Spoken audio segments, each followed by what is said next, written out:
Welcome back to SnowRunner. You join us today in the Fleetstar F2070A at the last location we left it at. That was 3 episodes ago after delivering the Scout 800 to the Huntsman. We then opened up the watchtower to finish off that episode. I think it was 44. Well, today we're back in the Fleetstar and we're going to head further up this hill here as we need to grab an upgrade while we're this side of the map. So we've just got to work our way through these trees. I did think the pathway was there, but I think it was slightly wrong. Let's try this way instead. It does seem a bit more open. I think there is a natural path to follow according to the map.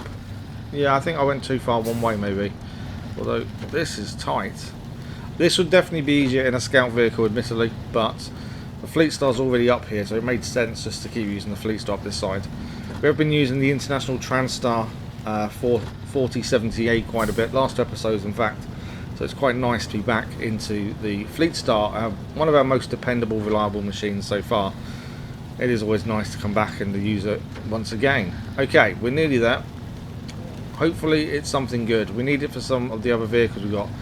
All-wheel drive would be nice for some of the vehicles that don't have it. That would be the ideal. But let's have a look. It is a raised suspension. Okay. Not what I would have wanted. Chevrolet Kodiaq C70. So a raised suspension for a vehicle we own, the Chevrolet Kodiaq C70. There were other ones I would rather have gained, but that will do. That's something at least. Right, so we need to follow this path down, and we're going to head down the hill here. And we're aiming for this little area over here that has a mission for us to pick up. A little help for my friends is the name of the mission. So that's where we're going to head next. I know obviously the mission we've got up on the top right at the minute is tough negotiations, so we'll get to that.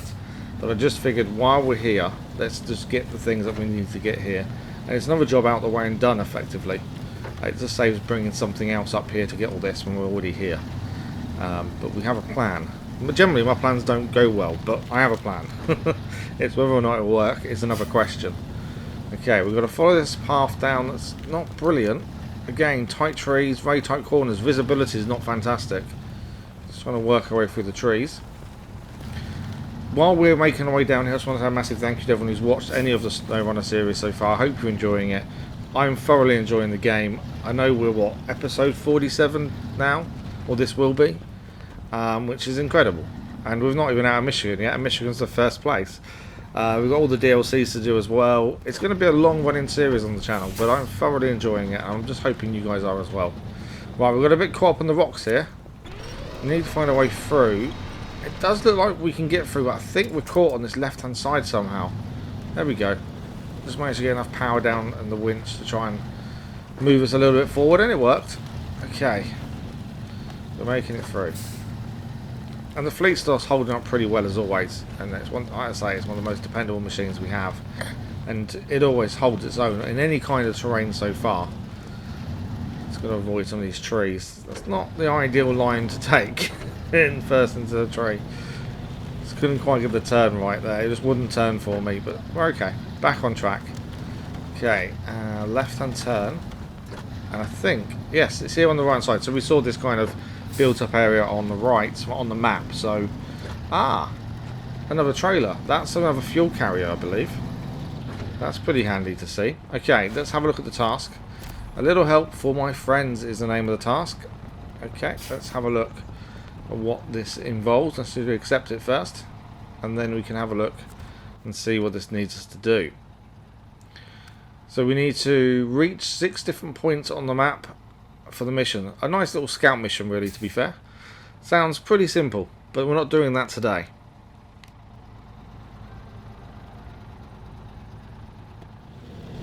We have finally made it back to the log station, which is what we need to do for tough negotiations. In terms of editing and things, we needed to come back from where we were, and it just made sense to cut that journey out. It wasn't that bad a journey. There wasn't really anything happen. About 10 minutes worth of driving. I just thought that or a 45-minute video, we won't show that, and we'll just have a less video for you guys. I always try to keep around half an hour if possible, unless a mission takes longer. But yeah, there we go. That's just why we made a transition. I like to explain why we have the transitions if we need them. It's trying to cut down and keep the length of the video at a decent length, essentially. Right, we need to plot a route. Anyway, back to what we're doing. We've picked up the 2 planks on the log station, and we've got a bit of a drive on our hands now. So we've got to go back. This big area in the middle here, we've been here a lot. We're going to pass the International Transtar, and then there is Tough Negotiations. I've got a feeling this will be a bridge, mainly because all bridges tend to be 2 lots of planks. So, and that's what we think it's going to be. So we just need to head along tracks we've been to quite a bit already. Some of them are quite tricky mud-wise. We've seen that not just in the Fleetstar, but the International Transtar has struggled a bit as well. So hopefully this goes off our hitch. I'm hoping. Fingers crossed. Whenever I have a plan, it doesn't always work. That's the concern. But hopefully this time we're on it. So 2 lots of planks on board. But yeah, going back to the transition, I like to explain why we have them. And generally it's just to cut down the length of the episodes. I don't like going over half an hour if we can avoid it. But then you can never tell how long a journey is going to take. And when it's a pointless journey like that, we're only travelling back somewhere, is it really worth it? I don't really think so. But let me know in the comments, what do you think? I know some people have said they want to see all of it, which is fine, but it does mean the video length is going to be extremely long. And yeah, I'm not comfortable with wasting people's time with a journey that really is non-essential, essentially. Non-essential, essentially? That works. That'll do. Okay, let's focus on what we've got to do though. Tough Negotiations, 2 lots of planks, Fleetstar doing its thing, and we're just going to keep making our way through this swampy mess that is Island Lake. It's definitely one of those places that I didn't think. I thought it would be really tricky. I thought it'd be. I didn't think swampy. I actually thought it would be more of an island, but it's not. It's just very swampy instead, I suppose. And I know the backstory to Michigan is that we had a massive flood, and it's obviously affected everything. But generally, named areas are named after something. Island Lake, was it used to be an island in the middle of a lake, potentially? I'm not sure. But it might answer why some of the areas are flooded the way they are and some aren't. Although there's old tracks as well leading through some of them. So I'm not too sure. But yeah, definitely an interesting terrain if you compare it to Smithfield Dam and Black River. Very interesting terrain compared to them. And I like the fact so far I've been to 3 of the 4 places in Michigan, and they're all very different in the way that the vehicles have to deal with the terrain itself, the conditions. Yeah, I'm liking the differences, and I'm hoping we'll see a lot more of that as we go through different places going forward as well. And I think it doesn't bode well if you want to keep moving, changing truck. You know, I was quite happy to get back to the Fleetstar after we'd used the International Transtar recently, and I know a lot of people find a truck they enjoy and just leave it at that. I can't do that. I like to try and use everything where possible. Obviously, there's some vehicles we've not brought to Island Lake because I don't think they would make it. So the Chevrolet Kodiak C70 wouldn't make it. It hasn't got all-wheel drive. I think it would struggle. It hasn't got the power. The same as GMC. GMC I think would struggle here. Yes, we've now got mud tyres on, and previously I said it was fantastic compared to what it was when we first started the game, and that's all true. But without all-wheel drive here, unless you've got the power to overcome that, I don't think it's possible. It probably is possible, but it would be very tough going. You know, the International Transtar doesn't have all-wheel drive, but it is so powerful, you can still make it work. And we've done that, you know. So yeah, I want all-wheel drive for the other vehicles, because that way we can then start using them more. But then, if not, we'll have to save them for any missions that are in Black River or Smithfield Dam potentially, depending obviously where we're heading from there. But we'll have to have a look. But focusing on Island Lake for the time being, just because we're here, we've got 3 vehicles here now: the Fleetstar, the International Transtar, and the Scout 800 as well. They're our main vehicles that are here. Talking of the International Transtar, here we are. Good morning, Transtar. We're just passing. Parked up, ready to go. It's nice to go change vehicles and use other ones as well. You know, the International Transtar has a different way of driving it compared to the Fleetstar. Right, we're here. No, this is just a task pickup location actually. So we need to drive down here. Well, I've been yabbering on that much. I've already driven away. Wow, okay. Time flies. I'm guessing it's a bridge we're fixing, just because generally 2 planks are. And it looks like it could be right here. Still tough terrain. All of this terrain is tough to navigate just because of the mud more than anything else, other than the water, to be fair. It's a bit of a deep one. I'm okay though. Fleetstar making short work.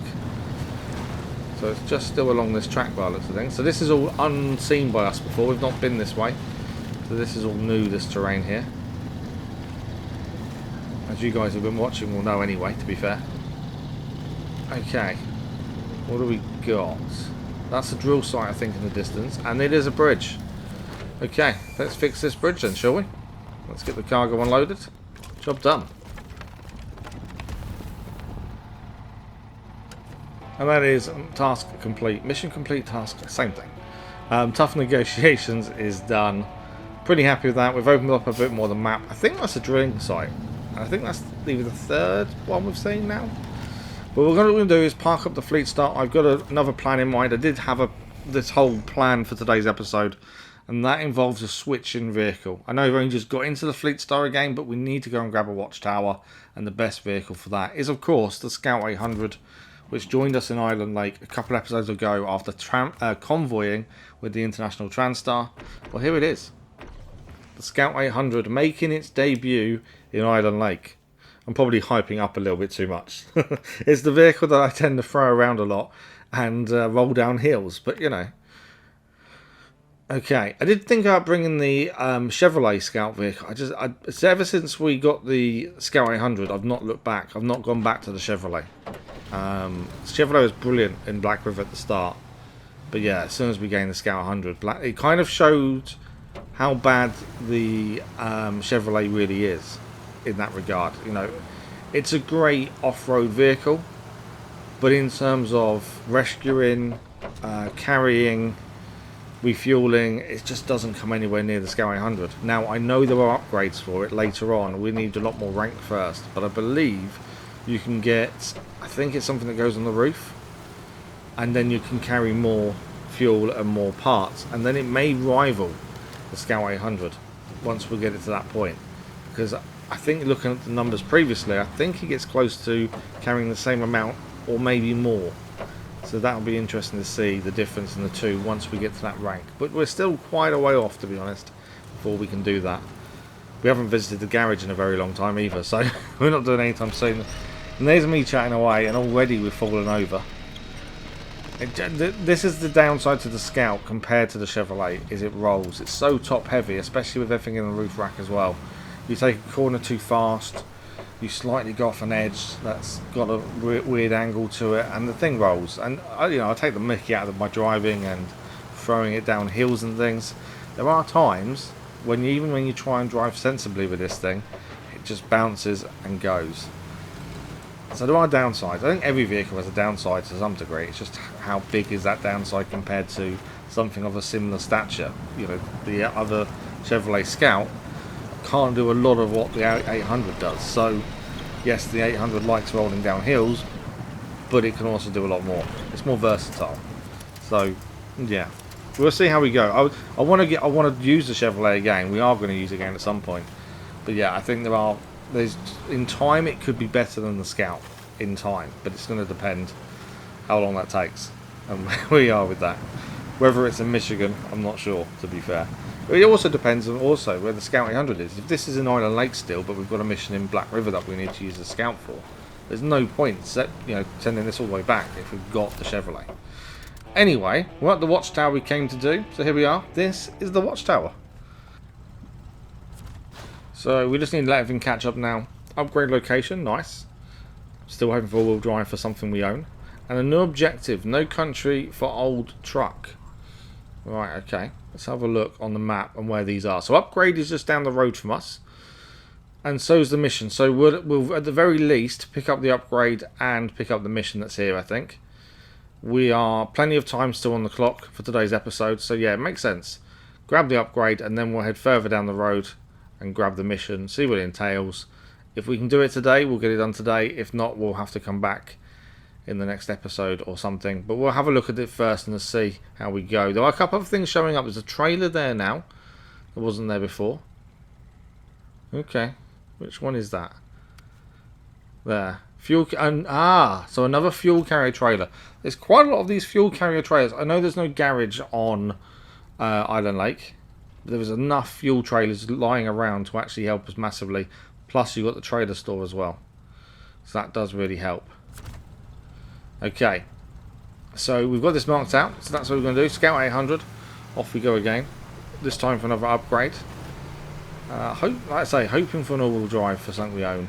Um, I think we could probably wait on the all-wheel drive for the International TranStar. Like I say, the power it has helps it out, so we don't need it. If we've got it, fantastic. I don't even know if it can have it. I haven't really checked. There's a lot of vehicles. I don't look to see what upgrades they can have in the future because we have no control of when we're going to get them. I know that some of them do give you clues to where it is. I think the GMC's all drive, or it might be the Kodiak, might be in Alaska if I remember correctly. But generally, I don't look, and we haven't really checked out the International TranStar's upgrades really. I probably should, but yeah, no, we find what we find. You've got no control over where they are, what they are, so I don't see, and we're not going to travel to a location just for an upgrade on a different map. We're not going to go to Alaska just to get the GMC's all-wheel drive, for example. We'll wait until we're actually there ourselves anyway and do it that way. I don't want to keep skipping around just grabbing upgrades. I know people do, and that's their style of play. For me, I want to play naturally and come across things as we come across them, if that makes sense. So yeah, it just means it does limit what the GMC can do, but we have proven just putting better tyres on it makes a massive difference. When we first had it, it was horrendous, and I know I've said it before. I've spoken about the GMC at length, but it was so bad, and the turnaround just by changing tyres is incredible. It really is.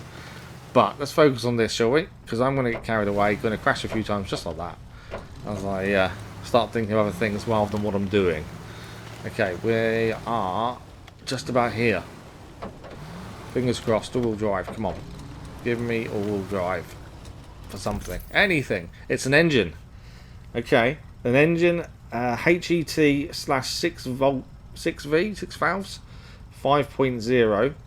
For the Scout 800 vehicle we're in, the Chevrolet CK 1500, the Neo Falcon 2000, and the Ford F750. So I would guess the other two vehicles, the Neo Falcon and the Ford, we don't own.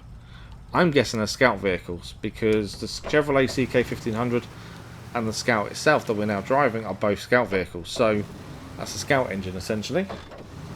I don't know what that is compared to what we're already driving. To be fair, I don't know. Hang on, if I can get it up. That's just gave me a thought. I might be able to find out what it is. I've done this before and I end up crashing when I don't do this. I can actually see.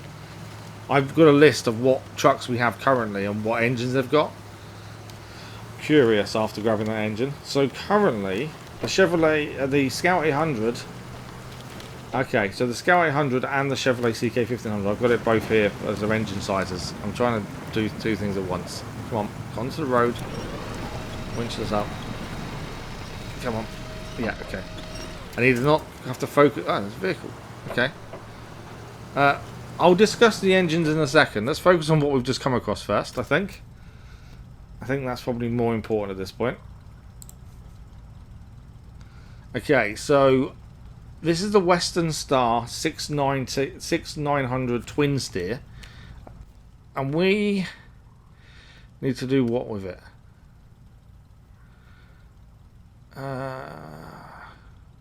We need to fix it. Restore it. Okay. Wow. Okay. It needs a bit. We've got some on us in the Scout 800. I think we get this once this is done. We've done a mission previously like this where we fixed a vehicle in Smithfield Dam and then the vehicle got given to the owner and we didn't get to keep it. This one says the reward itself is the Western Star vehicle. So that tells me we get the vehicle come the end. Well, I don't know if we've got enough on us to do this now, but I wonder. Let's see what we can add. Let's refuel first. We haven't got loads on us, to be fair. It's got 0 in its one. We need 360. Let's see what the roof rack can give it. Come on. Let's get this right. I don't want to refuel ourselves accidentally. Come on. Source, yeah, roof rack. Why is it not working? It's not doing what I want it to do. I don't know why. Okay. Are we not close enough? Something wasn't right there. It wouldn't do what I wanted it to do. I don't know. Let's try fixing it.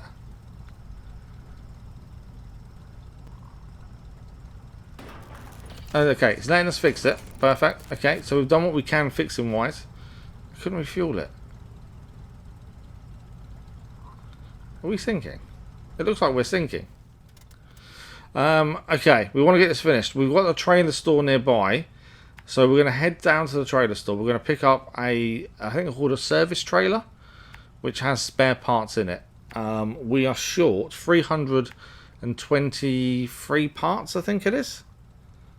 No, sorry, we're 308 parts short. I'm getting my maths wrong. 308 parts short. I don't know why I got my maths completely out there. So yeah, a service trailer for that. We also need fuel, as we've got none in it. So we're low on fuel. Actually, so I'm not putting the fuel in. For some reason, it wouldn't allow me to do it. I don't know why. I think keeping the fuel on ourselves is actually a better idea, because we need to make sure we can make it to get this trailer. We can also refuel there, but we need to make it there first.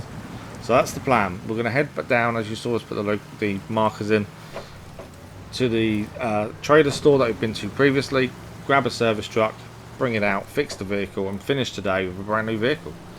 That's the hope and the plan anyway. We just need to make it through this muddy mess. Back to the upgrade we just gained. So the engine we just got as an upgrade is a HET HET/6V 5.0.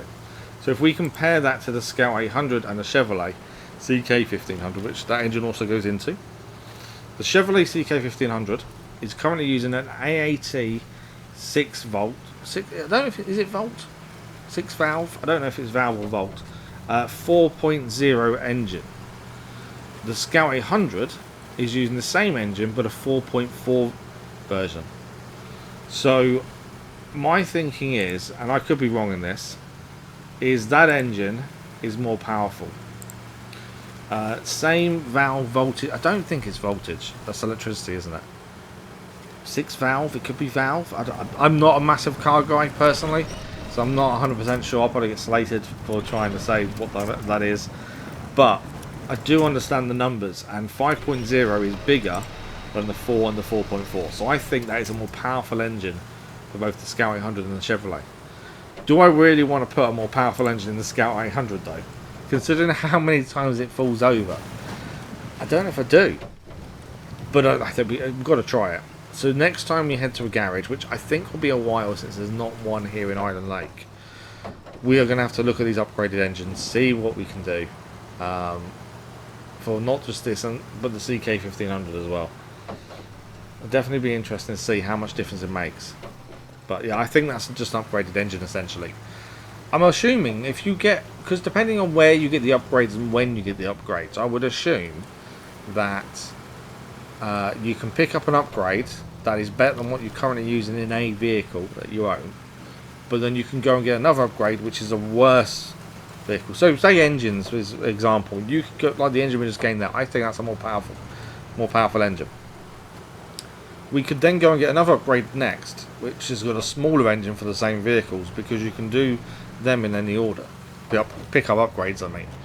So not every upgrade is worth it. I think you definitely got to check and compare it between. I know that will come up and say fuel economy and things like that once we get back to the garage as well.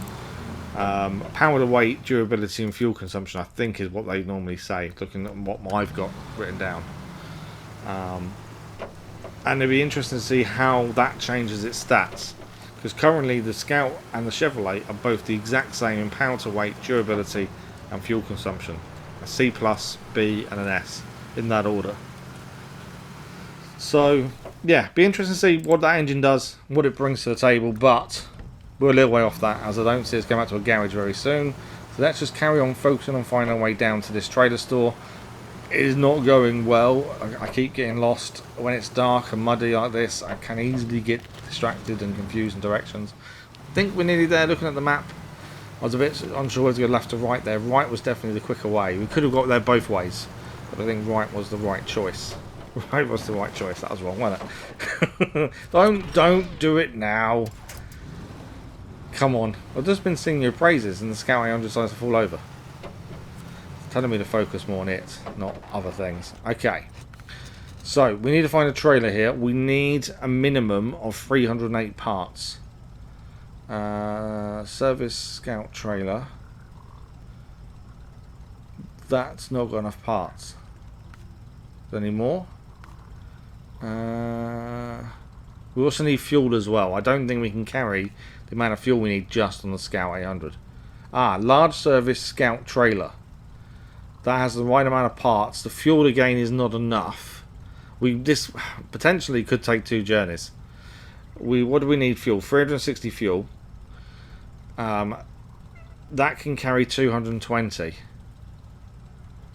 So we're still short 140. Okay. It may involve 2 journeys. Or no, it might not, because we could always refill this top of the Scout at the other fuel tank we found because of the watchtower. Hang on, we don't need to. So the roof rack of the Scout 800 holds 140. The service trailer holds 220. That makes 360. So if we get the large service Scout trailer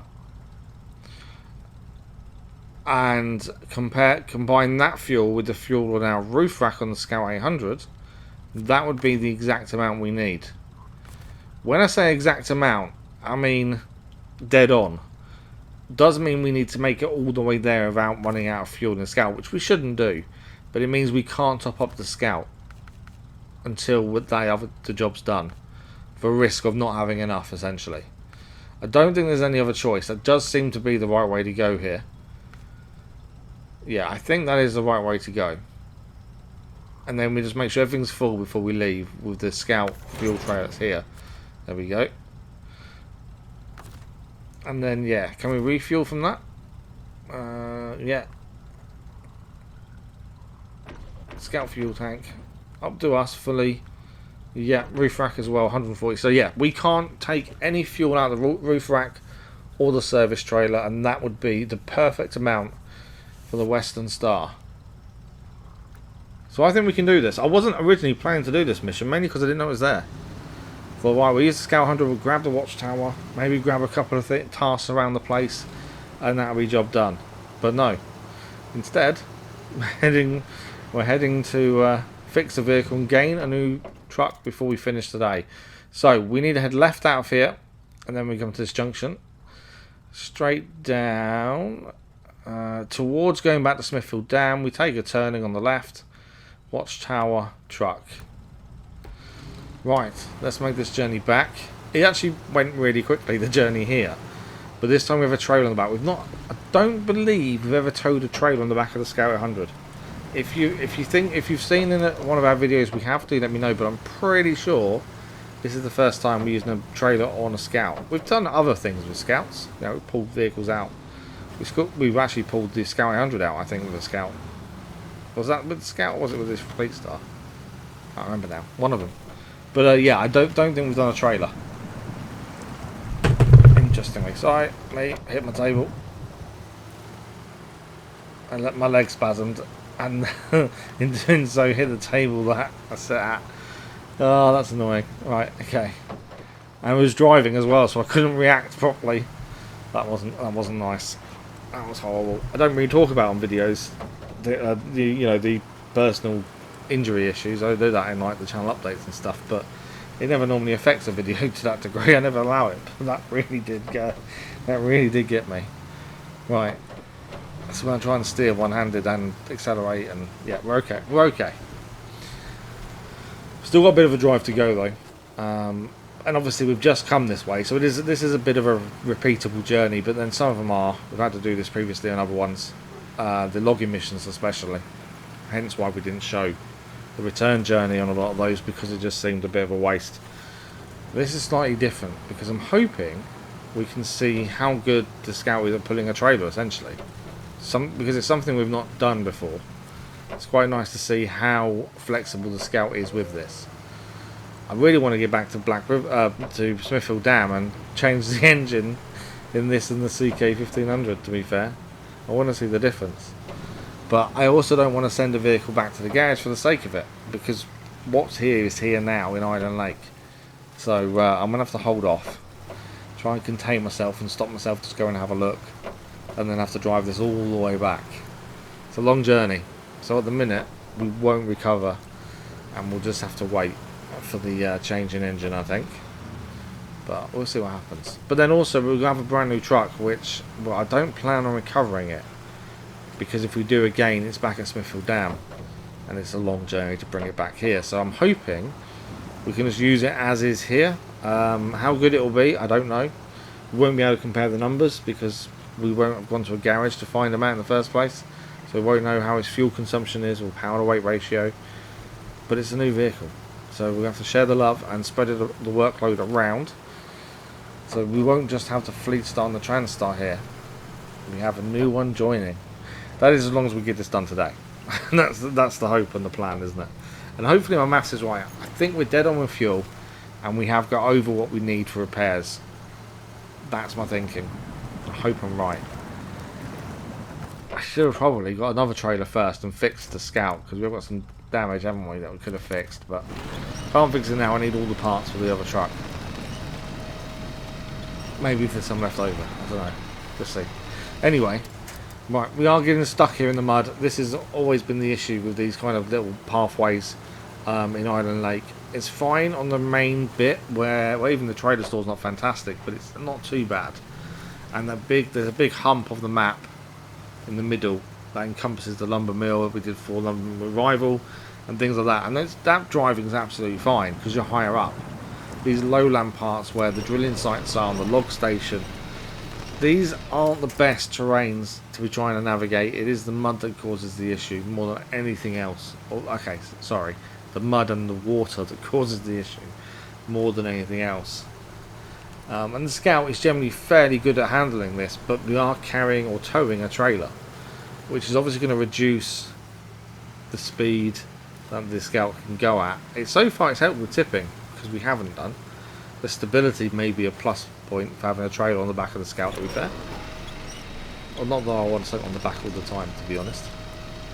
But it is. I do feel like this is harder to get back to where we're going than it was to come out of here. And I do think that's down to the trailer. It's another set of wheels that can get stuck in the mud, isn't it, essentially? So just going to think about that when we go forward and put trailers on the back of Scout vehicles. If they're not powerful enough, it could become an issue. So that's something to remember, actually, to be fair, for myself, just to make sure we don't mess this up. But we're still struggling to get through. I'm not blaming it fully on the trailer. I do think some of it is just the terrain. But as I say, it wasn't that bad getting out of here with no trailer. Going back in with trailer seems to be a lot trickier. That's the thing. And that's the big thing I've noticed coming back so far with the trailer. But similar to what the Fleetstar's like, Fleetstar, as we said previously, doesn't like pulling a trailer. It really struggles. Without a trailer, it flies. Over just about every terrain you can throw at it, it flies. With a trailer, it struggles. Maybe this is similar. Maybe it's just too heavy for the Scout 800. You know, the Scout 800 is not a big vehicle in the first place, so it could just be that. But, no, don't... Oh, how close was that? We must have just gone into a sunken patch of mud. I thought we messed up well and truly there. Right, let's get this done, shall we? So, no, that's not what I need to do. I need to be closer. Come on. Service tray needs to be closer, that's the thing. I couldn't find it, I couldn't get it as a source. Let's try again. So, large service trailer. Yeah, Western Star. That's 220 fuel, okay. Roof rack should take this to 360. It did indeed. Perfect, my maths was spot on. And now we just got parts. Should be enough. Should be easily enough, to be fair. There we go. And our reward is the Western Star 6900 twin steer. A brand new vehicle for us to use. Again, like I say, we're not going to send it to the garage just to get stats because it's got to come all the way back. It's here now, so we'll use it in upcoming episodes. And we'll figure out what it's good for and what it's not good for just by doing it. Let's have a quick look around it. I know it's night time, not the best time to be looking around a truck. I know. But there it is, in all its glory. So that is now our 5th truck. We now own 5 trucks in total and 2 Scout vehicles so far. Let me just double check my numbers. Yes, it is 5 and 2. That is our list of current working vehicles. And that is a fantastic way to end today's episode. A brand new vehicle is joining the fleet. and we've completed a couple of missions on Island Lake as well. A massive thank you guys for watching. If you did enjoy this episode, don't forget to like it. It really does help the channel in general, so that's really appreciated. Thank you, and we'll see you next time for more SnowRunner.